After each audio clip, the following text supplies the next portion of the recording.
तो सब लोगों को पता ही होगा कि भारत की तरफ से अपनी एम्बिशियस 5th जनरेशन फाइटर एयरक्राफ्टों के प्रोजेक्ट मतलब AMCA एयरक्राफ्टों को लेके पिछले साल ही कैबिनेट कमेटी ऑन सिक्योरिटी का अप्रूवल दे दिया गया था। और दोस्तों इस अप्रूवल के अंतर्गत करेंटली एयरक्राफ्टों के प्रोटोटाइपों को तैयार किया जा रहा है, जो कि शायद साल 2028 तक अपने फर्स्ट फ्लाइट भरे। पर दोस्तों इन एयरक्राफ्टों के प्रोटोटाइप बनने से पहले ही भारत के अंदर एयरक्राफ्टों के प्रोडक्शन को लेके एक नया रेस शुरू हो चुका है। और रिपोर्ट के मुताबिक ये जो रेस है ये असल में भारत के 5 अलग अलग शहरों के बीच में हो रहा है। और रेस का असल मुद्दा है कि कौन सा शहर में इन एयरक्राफ्टों का प्रोडक्शन होगा। रिपोर्ट में क्लेम किया जा रहा है कि भारत के 5 महत्वपूर्ण और बड़े शहर मतलब बेंगलोर, नासिक, कोयम्बटूर, लखनऊ और हैदराबाद के बीच में एयरक्राफ्टों के मैन्युफैक्चरिंग हब निर्माण करने को लेके एक रेस शुरू हुआ है। और इस रेस में जो जीतेगा शायद वहां पे ही 5th जनरेशन के इन एयरक्राफ्टों का प्रोडक्शन को अंजाम दिया जाए। अब दोस्तों यहाँ पे आप लोगों को ये भी जान के रखना चाहिए कि AMCA के माध्यम से केवल मात्र इंडियन एयरफोर्स अपने आप को आत्मनिर्भर ही नहीं करेगा, बल्कि फ्यूचर के लड़ाई के लिए भी अपने आप को तैयार करेगा। नेक्स्ट जनरेशन के इन एयरक्राफ्टों को कई तरीके के आधुनिक टेक्नोलॉजी के साथ बनाया जा रहा है और इसी वजह से भी AMCA एयरक्राफ्टों को काफी खास माना जा रहा है। और शायद ये भी एक बहुत बड़ा कारण हो सकता है जिस वजह से भारत के अलग अलग इन 5 शहरों के दरमियान AMCA एयरक्राफ्टों के प्रोडक्शन को लेके इस तरीके का रेस हो रहा है।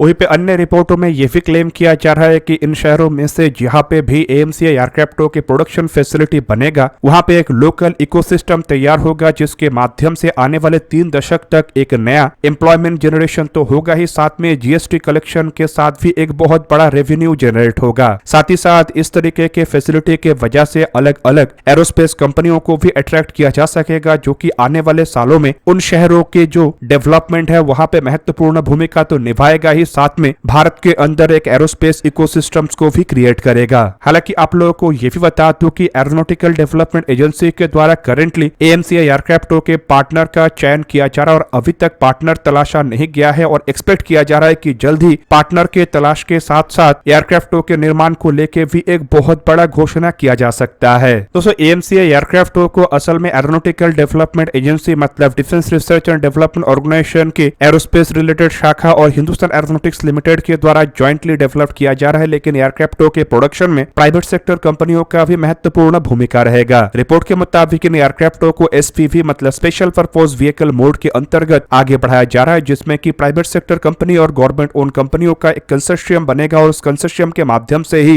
एयरक्राफ्टों का प्रोडक्शन होगा। वहीं पे दोस्तों इन एयरक्राफ्टों को इंडियन एयरफोर्स के लिए महत्वपूर्ण इसलिए माना जा रहा है क्योंकि इन एयरक्राफ्टों के सहारे आने वाले समय में J-20, J-35 जैसे एयरक्राफ्टों के खिलाफ एयरफोर्स के ताकत को एनहांस किया जाएगा। और करेंटली अगर देखा जाए तो इन एयरक्राफ्टों के 2 अलग अलग वेरिएंटों को लेकर काम किया जा रहा है, जिनमें पहला वेरिएंट मार्क 1 स्टैंडर्ड के एयरक्राफ्ट होगा, जो कि शायद साल 2035 तक बन के तैयार हो जाए और उसके बाद मार्क 2 वेरिएंट के रूप में एक एनहांस एयरक्राफ्ट तैयार किया जाए और इसके लिए और 4 से 5 साल तक इंतजार करना पड़ सकता है। कुल मिला के अभी तक ऐसे 140 मतलब 7 स्क्वाड्रन एयरक्राफ्टों को खरीदने को लेकर एयरफोर्स की तरफ से इरादा जताया गया है, लेकिन कुछ एक्सपर्टों का मानना यह है कि एयरक्राफ्टों के प्रोडक्शन शुरू होने के बाद AMCA मार्क 1 और मार्क 2 स्टैंडर्ड के एयरक्राफ्टों को मिला के काफी बड़े मात्रा में मतलब 250 से भी अधिक एयरक्राफ्टों को खरीदा जा सकता है। अब दोस्तों इन शहरों के बीच के अगर रेस को देखा जाए तो सबसे पहला जो चर्चा है वो है बेंगलोर शहर को लेके, जो कि कर्नाटक के कैपिटल भी है और हिंदुस्तान एरोनॉटिक्स लिमिटेड के कई सारे प्रोडक्शन फैसिलिटी भी यहाँ पे है। इवन दोस्तों बेंगलोर को हिंदुस्तान एरोनॉटिक्स लिमिटेड के हेडक्वार्टर भी माना जाता है और यहाँ पे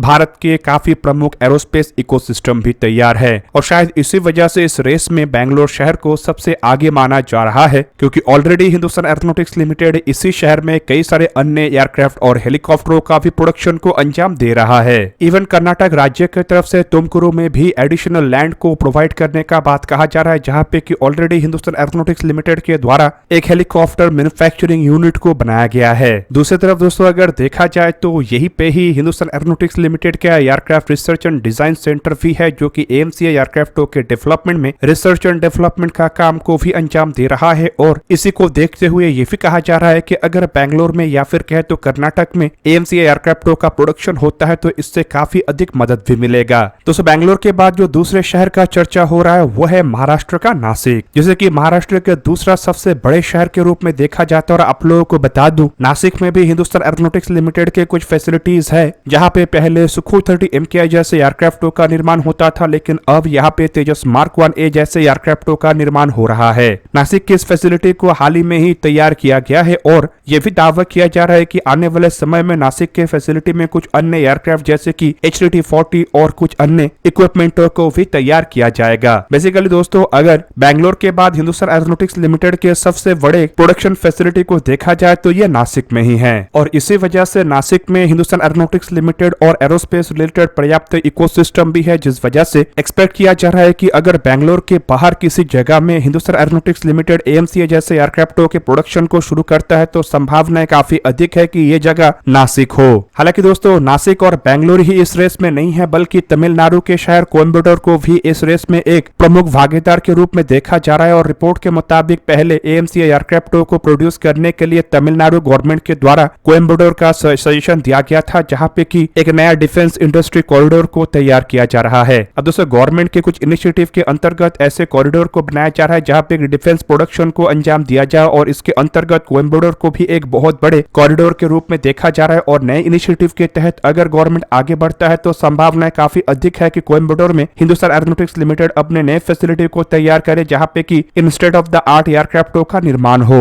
दोस्तों, इन एयरक्राफ्टों को निर्माण करने के लिए जो चौथा दावेदार है वो है लखनऊ, जो कि उत्तर प्रदेश की कैपिटल भी है और सबसे बड़े शहरों में से भी एक है। आप लोगों की जानकारी के लिए बता दूं कि लखनऊ में भी एक डिफेंस इंडस्ट्री कॉरिडोर को तैयार किया जा रहा है और यहाँ पे कई सारे डिफेंस इक्विपमेंटों को निर्माण किए जाने का इरादा रखा जा रहा है और ऐसे में लखनऊ की तरफ से भी दावेदारी रखा जा रहा है और लखनऊ भी चाहता है कि AMCA जैसे एयरक्राफ्टों के निर्माण के साथ इस शहर को भी भारत के एरोस्पेस इंजीनियरिंग सेक्टर में कदम आजमाने का मौका मिले, जबकि वहीं पे करंटली उत्तर प्रदेश और उत्तर प्रदेश के शहरों को इन्वेस्टमेंट फ्रेंडली शहर के रूप में देखा जा रहा है, जहां पे गवर्नमेंट की तरफ से कुछ ऐसे पॉलिसीज को अपनाया गया है जो कि इन्वेस्टमेंट को काफी अधिक सिक्योर कर रहा है। वहीं पे दोस्तों, इस एयरक्राफ्टों के मैन्युफैक्चरिंग का जो सबसे आखिरी दावेदार है वो है तेलंगाना का राजधानी हैदराबाद शहर। दोस्तों, हैदराबाद को भारत के सबसे पुराने और सबसे बड़े कुछ शहरों में से एक के रूप में देखा जाता है, जहां पे कि कई सारे कंपनी ऑलरेडी काम कर रहा है और आप लोगों को बता दूं कि हैदराबाद में ही VEM टेक्नोलॉजी जैसे प्राइवेट सेक्टर फार्म भी है, जो कि ऑलरेडी हिंदुस्तान एरोनॉटिक्स लिमिटेड के लिए तेजस मार्क 1A एयरक्राफ्टों के सेंट्रल फ्यूजलाज के असेंबली के काम को भी अंजाम दे रहा है। अब दोस्तों, इसी वजह से हैदराबाद को भी एक पोटेंशियल दावेदार के रूप में देखा जा रहा है, लेकिन अगर देखा जाए तो बाकी शहरों के मुकाबले में हैदराबाद का संभावनाएं फिलहाल काफी कम है। लेकिन वहीं पे VEM टेक्नोलॉजी जैसे कंपनी अगर SPV मोड के अंतर्गत इन एयरक्राफ्टों के प्रोडक्शन के कंसोर्शियम में जुड़ता है तो नो डाउट हैदराबाद का संभावनाएं भी आने वाले सालों में बढ़ेगा। फिलहाल दोस्तों, इन एयरक्राफ्टों के प्रोडक्शन को लेकर भारत के प्लान को अगर देखा जाए तो मीडिया रिपोर्टों के मुताबिक साल 2028 तक एयरक्राफ्टों के रोल आउट और फर्स्ट फ्लाइट का इरादा रखा जा रहा है और अगर सभी कुछ सही चलता है तो एक्सपेक्ट किया जा रहा है कि साल 2032-33 तक एयरक्राफ्टों के सभी टेस्ट को कंडक्ट करने के बाद एयरक्राफ्टों के इनिशियल प्रोडक्शन के काम को शुरू किया जा सकेगा।